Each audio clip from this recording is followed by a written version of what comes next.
Okay, so I just got back from Boop the Musical. It's in Chicago, and it was a really good show, but I do have thoughts. I love to buy something from each show that I've seen. Sometimes it's a magnet, sometimes it's a tote. This time, it's a tote. They also had mugs and buttons and things, but this this cloth tote, it says confidence, right? And it says the must-have accessory, Boop the Musical.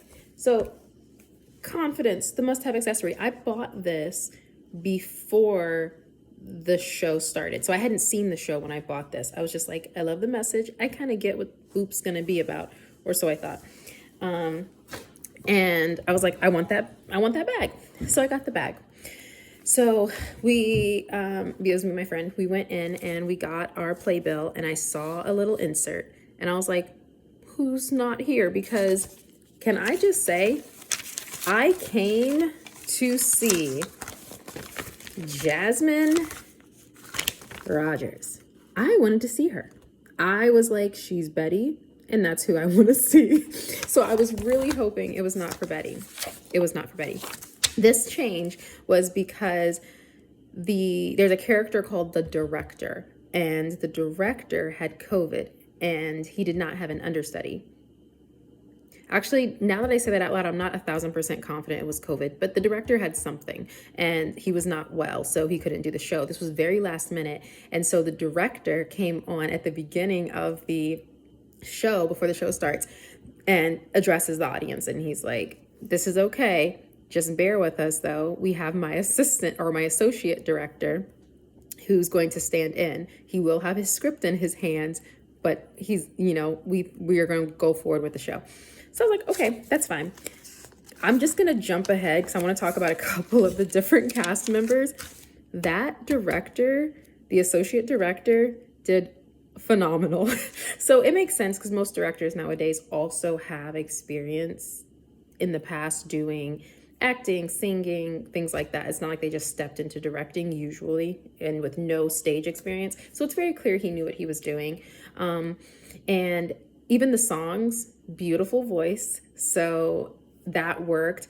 Yes, he had a script in his hands, but because his character was a director, it still kind of worked. Like, he clearly was reading lines, but flawlessly done. It did not, in my opinion, take away from my experience with the show. It did not take away from my experience of the storyline at all. So great job to them, the associate director in particular, and the rest of the cast for rolling with it. So first, overall thoughts. It's a very fun show. It is very appropriate for all ages. Maybe the D word, damn. I think that's about it. But definitely a fun show.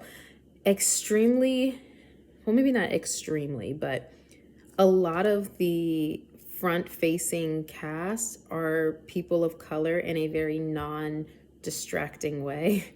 So it doesn't seem forced, and it doesn't seem like out of place.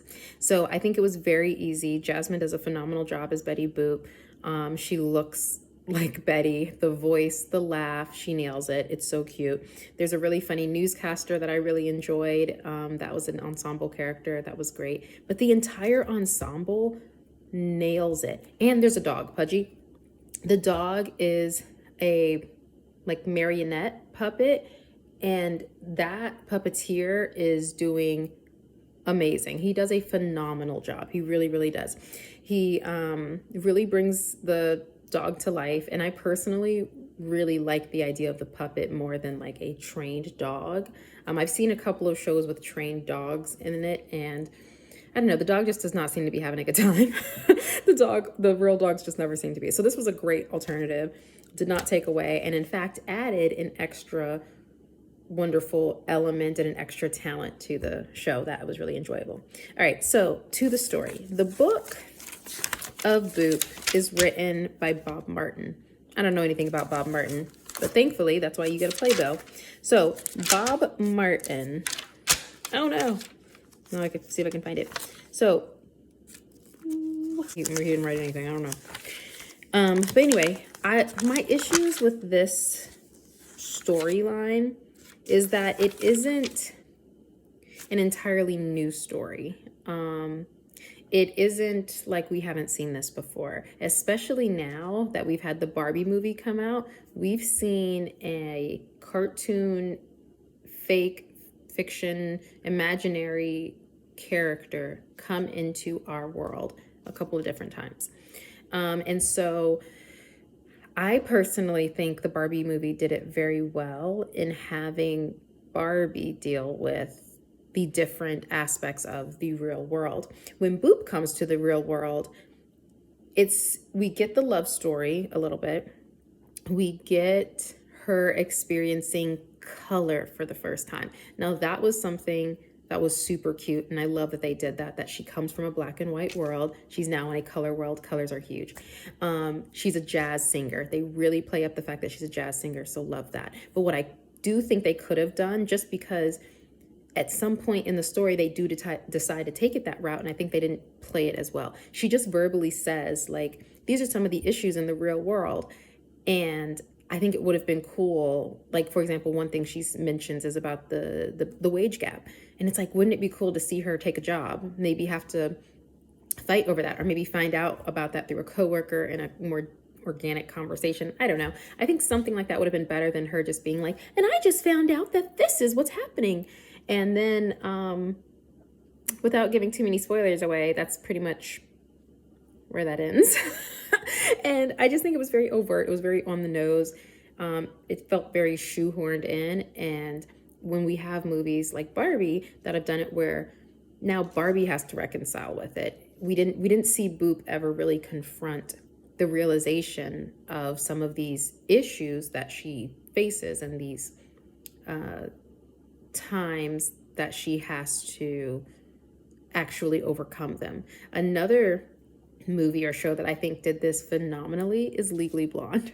Legally Blonde, she is constantly discovering things about a subset of the world that never impacted her before.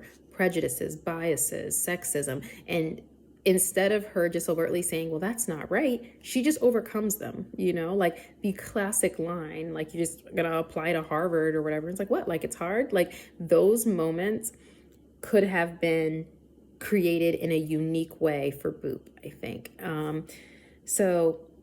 But that has no bearing on the singers, the dancers, the ensemble, the costumes, the set design, the sound design, the light design. It has no bearing on that. So this was such a good show in that aspect. The very first scene, they had cacti and they were doing a kind of dance number like this, but they weren't doing this. They were doing this. Like, one was always slightly off. They were on one was on beat 1 and 3, and one felt like they were on beats 2 and 4. And so it made me a little like, get it together. That was the only moment. It was such a brief moment, but it stuck out. But every other time, lots of big tap numbers, big show tap numbers, Broadway, Great White Way kind of tap numbers, which I loved. They play into Boop being like a jazz singer, which is fantastic. I really love that they did that. Overall, this show is really good. I do think it's worth seeing. I don't think you're going to leave the theater with any like mind-blowing lessons. You will get confidence, you know what's important. You will love yourself. But really, it's just a fun show. It's just fun. It's a good show. I don't think you're going to feel like you wasted your money. I don't think it's going to be as eye-opening as people claimed the Barbie movie was for some people. And I don't think it's going to be as cult classic as Legally Blonde, but it's definitely worth seeing. So I give it overall thumbs up. I enjoyed it. Boop was fun. I'm going to be singing the songs for a while, and I think Boop should be the next Halloween costume craze for ladies. So that's what I got.